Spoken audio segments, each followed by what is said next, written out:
Here is your key. Thank you very much. My pleasure. About the little favor I asked of you. Aha, but of course. I was able to get new allergy forms from guests who were in their compartments. Monsieur McQueen, Monsieur Masterman, Count and Countess Andreni, they are all right-handed. I also asked Princess Dragomirov, but she had her assistant, Madame Schmidt, sign for her. She is right-handed as well. You have exceeded my expectations. Well done. Thank you, Monsieur Fauchet. I'll come back to you if I have more questions.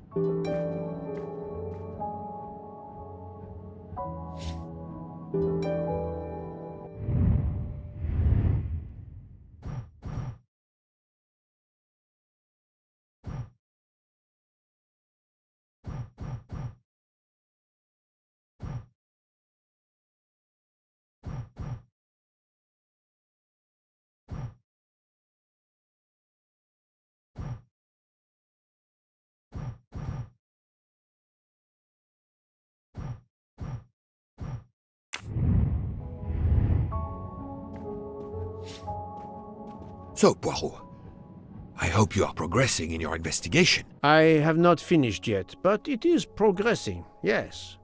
I still have many questions that must be answered. I will report to you as soon as I can.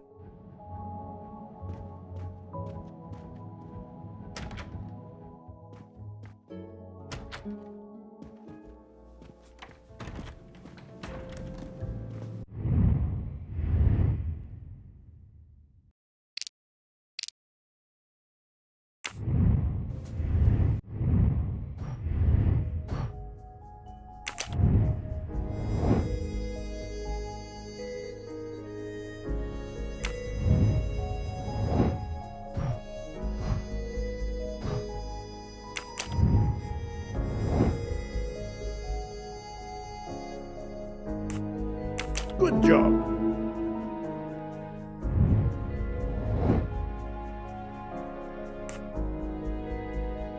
Adéquat. Et voilà.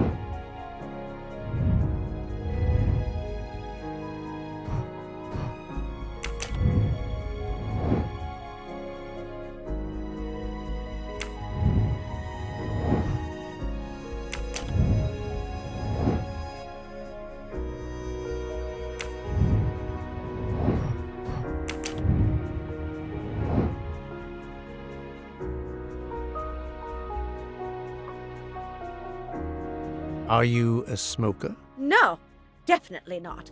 Filthy habit. Yes.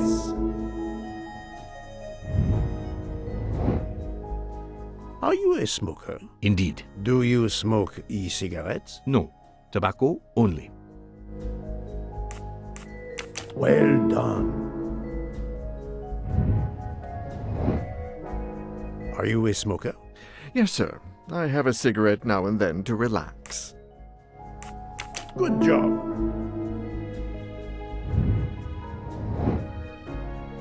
Are you a smoker? Yes, I smoke cigarettes. I've tried to quit, but no luck. Great. I'm right again.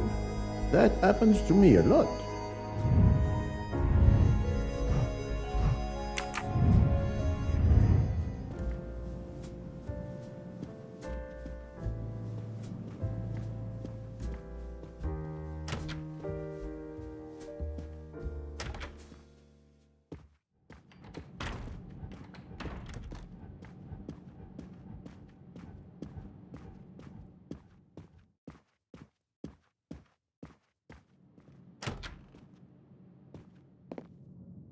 How are you?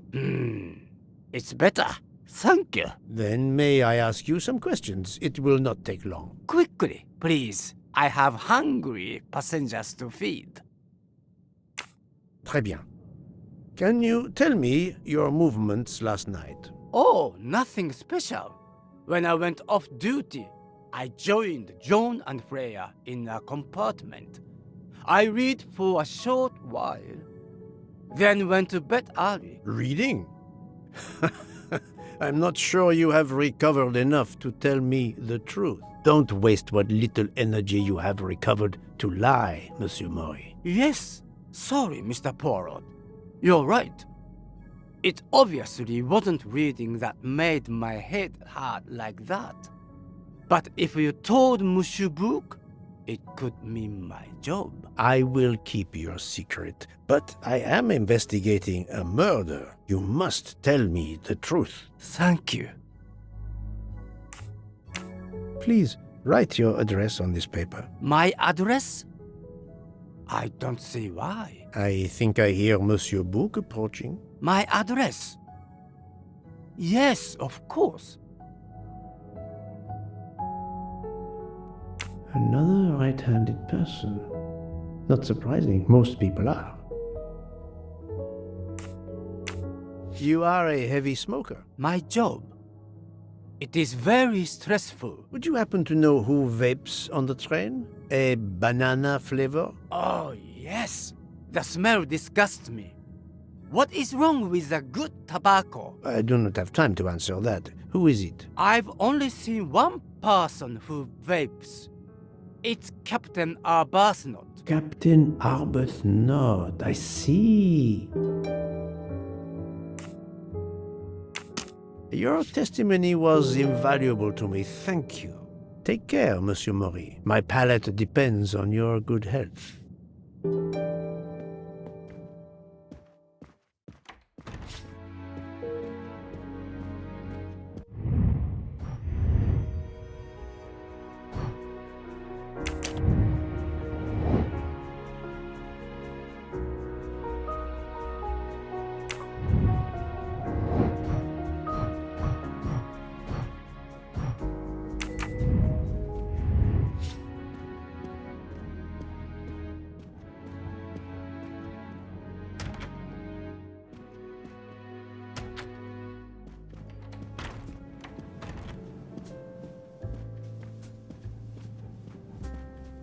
I'll keep an eye on them instead. I'll observe her instead.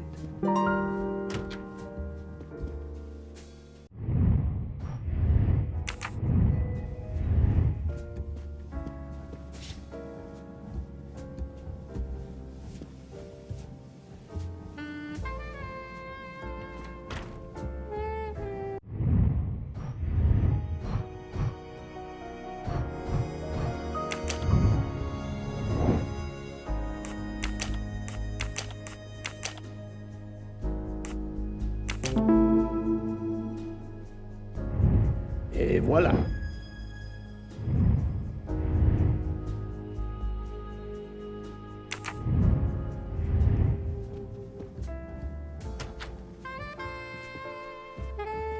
Mademoiselle, I am sorry to disturb you, but I need to ask you a few questions. Are you the investigator? I am. We are lucky you are on the train. What do you want to know? I hear, mademoiselle, that you were the last person to see the murdered man alive. I do not know. It may be so.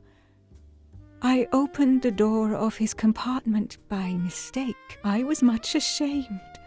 It was a most awkward mistake. You actually saw him? Yeah, he was reading a book. And what did you do after that, mademoiselle? I went in to the American lady, Mrs. Hubbard. I asked her for some aspirin, and she gave it to me. I usually carry extra aspirin for the refugees, but I gave mine to a camp in Turkey. They needed it more than me.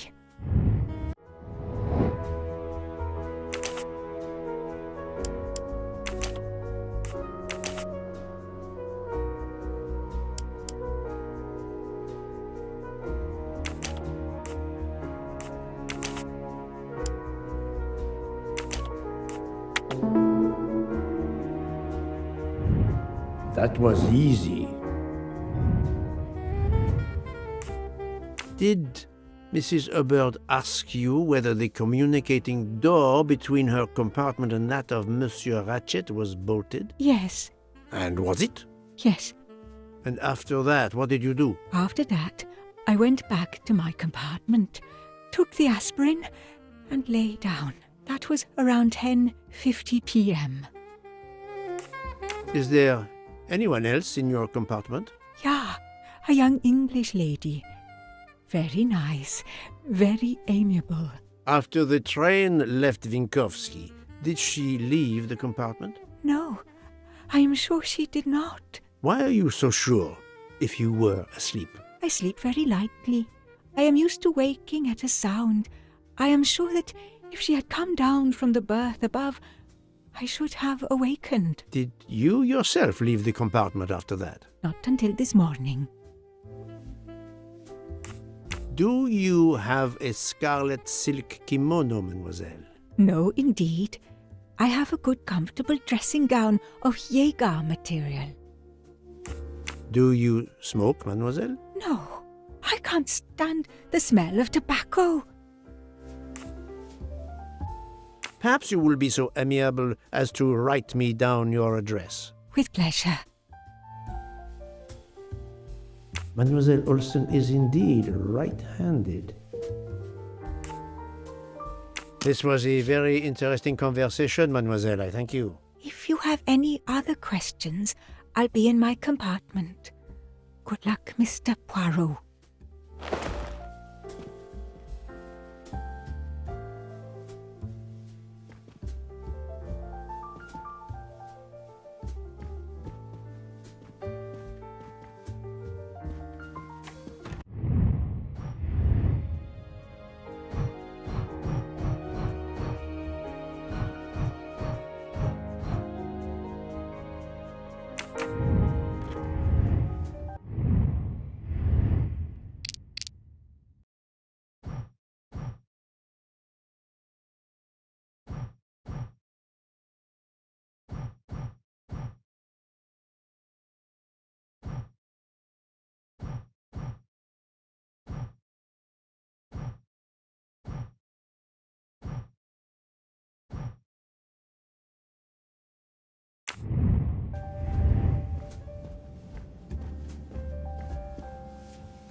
Mademoiselle Debenham, I have a few questions for you. Of course.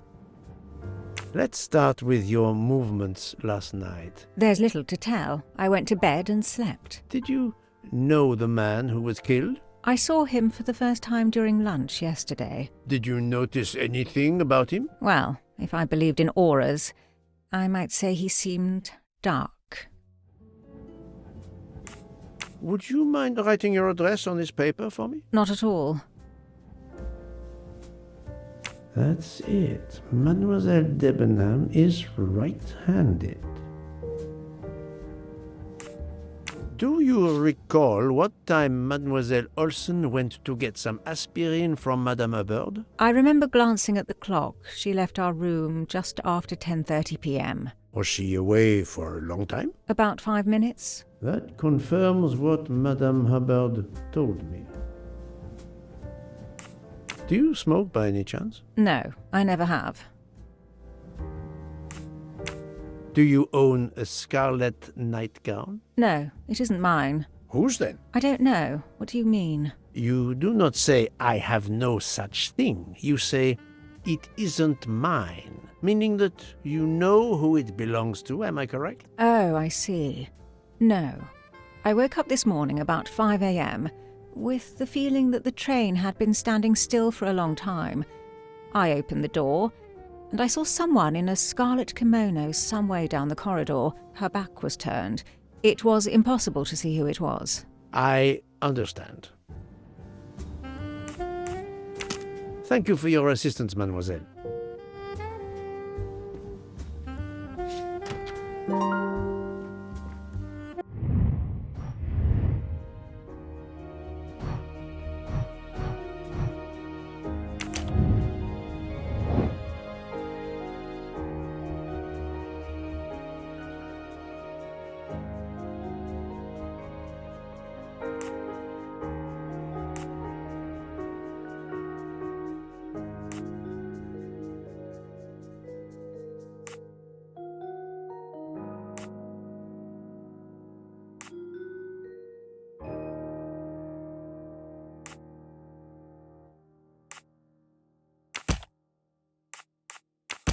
No, not good.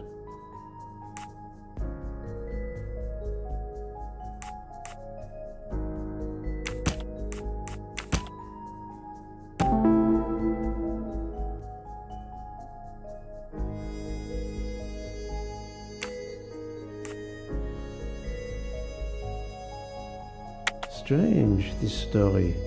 If Mademoiselle Olsen is such a light sleeper, why didn't she tell me about Mademoiselle Debenham getting out of bed? She even made a point to tell me the opposite. My little grey cells did not let me down.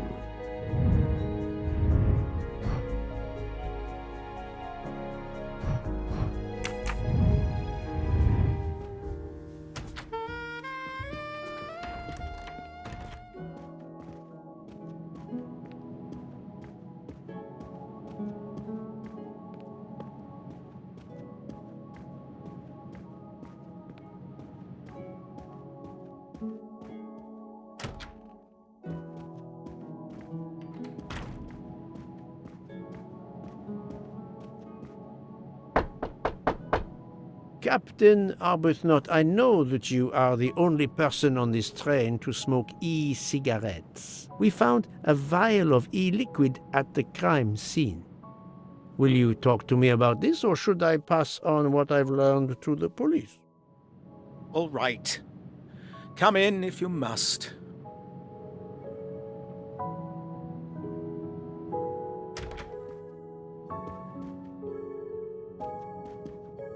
I have just a few questions for you. Very well. Let's hear them. The young English lady, Mademoiselle Debenham, was at the Tocatlian Hotel. Perhaps you met her there? We exchanged a few words. Fellow Brits abroad, that sort of thing. What can you tell me about Mademoiselle Debenham?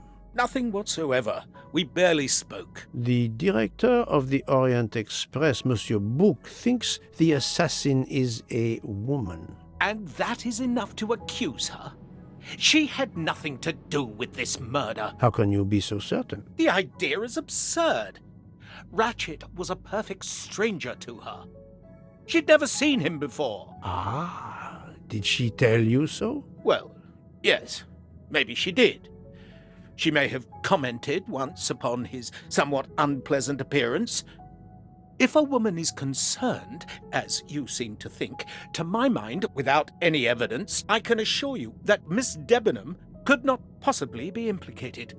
It is clear that the captain is defending Miss Debenham, a woman he supposedly doesn't know very well. What were you doing last night around 1:15? 1:15?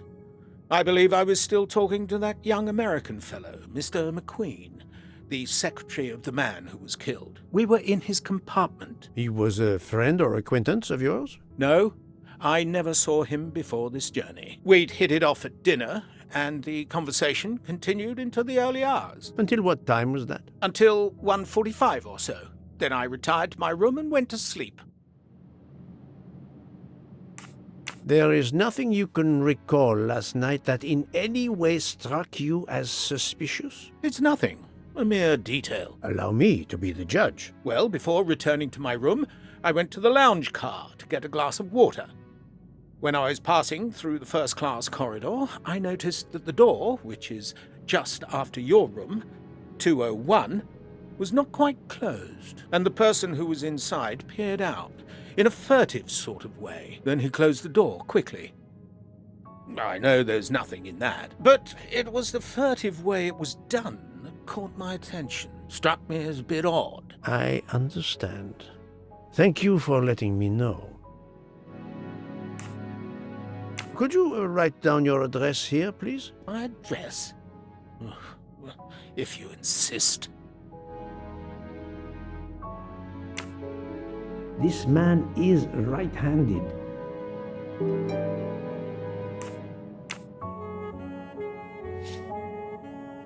Is this e-cigarette liquid yours? What flavor is it? Banana. Well, that is awkward. That's my flavor of choice. But I have no idea what it was doing there, whatever. Can you explain how it ended up there? I have no idea. I never entered the man's room, Poirot. That's the truth. Thank you, Captain. You're welcome.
Captain Arbuthnot is the only passenger to smoke an e-cigarette. Even if this liquid in Ratchet's room is a solid clue, he has an alibi. I cannot accuse him without any other proof. That was easy.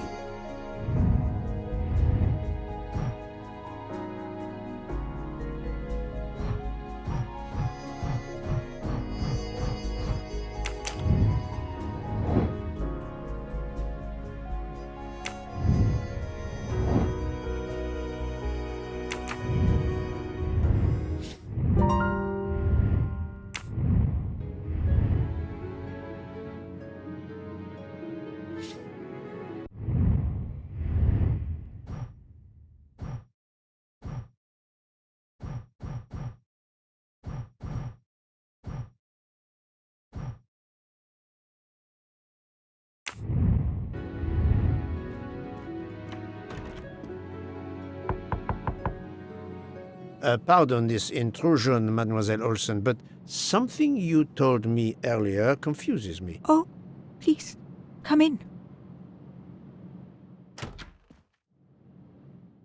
How can you be sure Mademoiselle Debenham was in bed all night?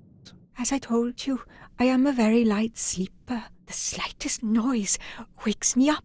If Fraulein Debenham had gotten out of her bed, I would have heard her. I got up this morning around 8 a.m. She was sleeping soundly.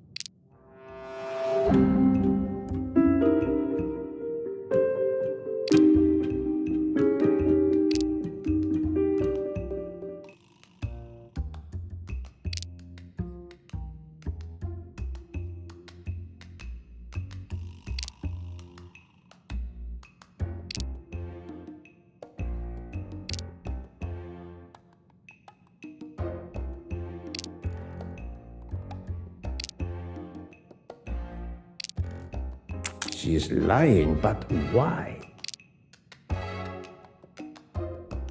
I know there is a clue somewhere to prove she's lying.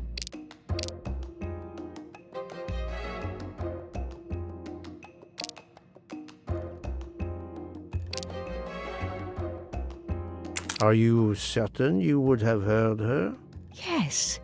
Why are you asking?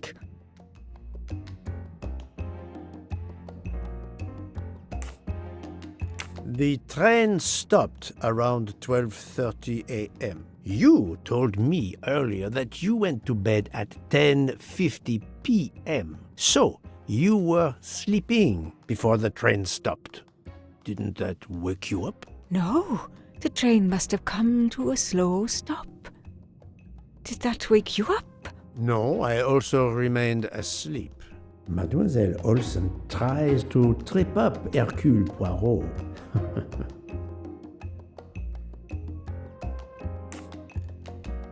I spoke to Mademoiselle Debenham and she told me that she got up around 5 o'clock in the morning.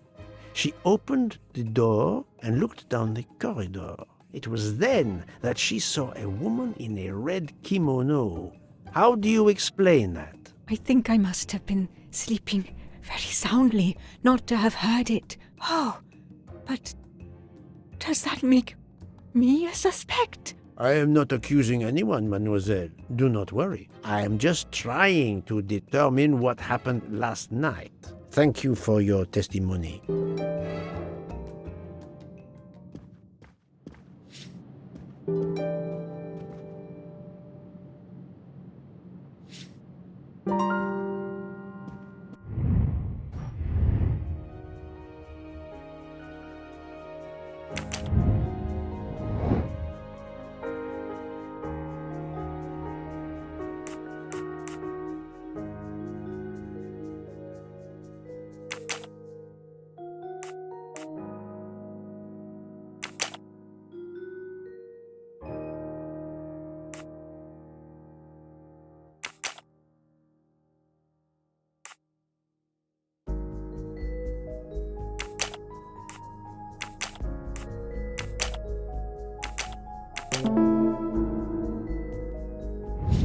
I'm right again.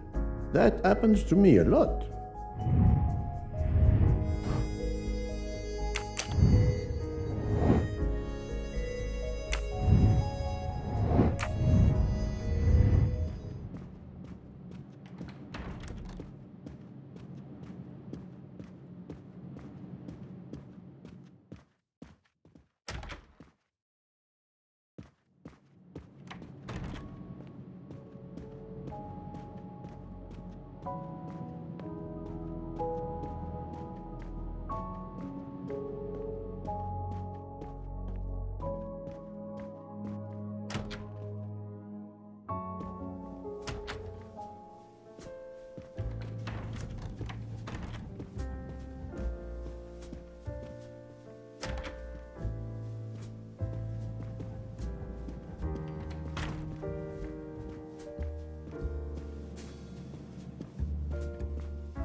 So, Poirot, I hope you are progressing in your investigation.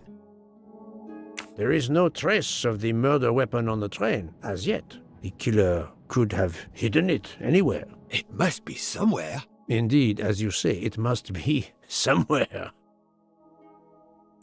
According to Dr. Constantine's report, the stab wounds were made by at least one right-handed and one left-handed person, and with different strength. For the moment, everyone I have checked is right-handed.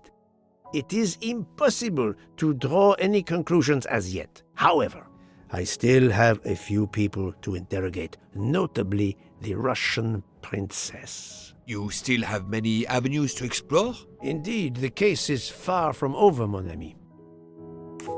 I identified the person responsible for the bottle of liquid for the vape found at the crime scene. So, this is our culprit?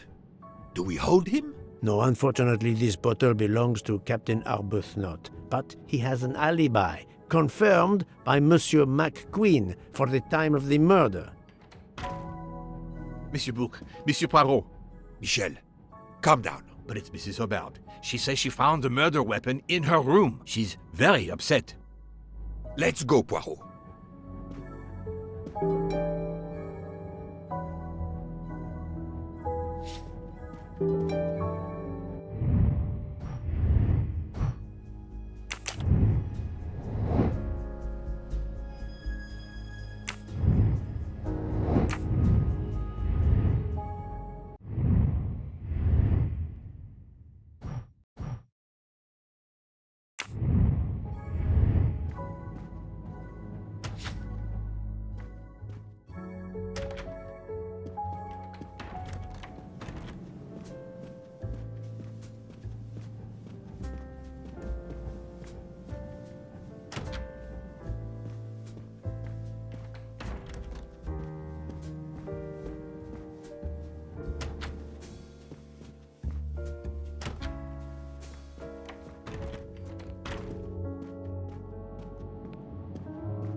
I demand to be allowed to leave this train! Madame, we are in the mountains, trapped in a snowdrift. Stating the obvious, there is a murderer among us. He had the audacity to hide his weapon in my room. Please, Madame Hubbard, take a deep breath and tell us what occurred. Where did you find the knife? I wanted to get a handkerchief from my purse, and when I opened it, I saw it! A bloody knife! Am I next to be murdered? I very much doubt the murderer would give you his weapon. What do you mean? Madame, he would have used it. Oh, my heaven!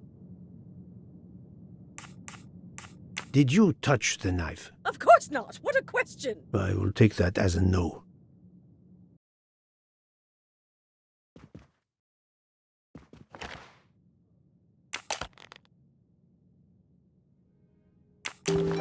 Is this knife the real murder weapon, or is it a red herring?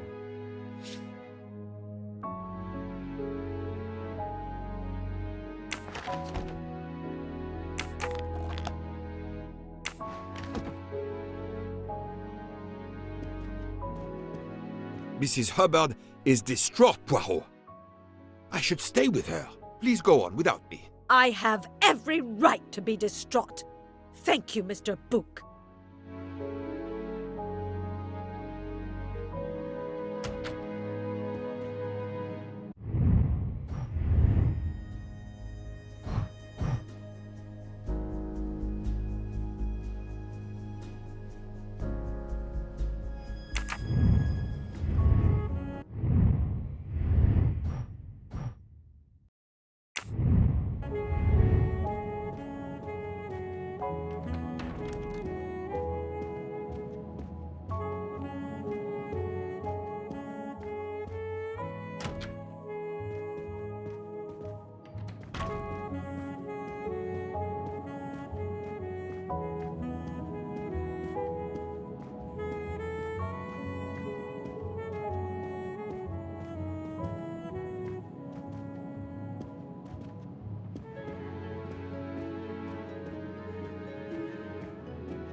Monsieur Fauchet, may I disturb you for a moment? Of course. How can I help?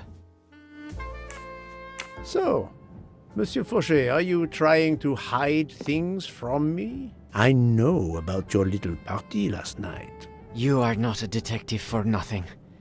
I'm sorry, Monsieur Poirot. Thank you, Monsieur Fauchet. I'll come back to you if I have more questions.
I have just a few questions for you. Very well. Let's hear them. Thank you, Captain. You're welcome.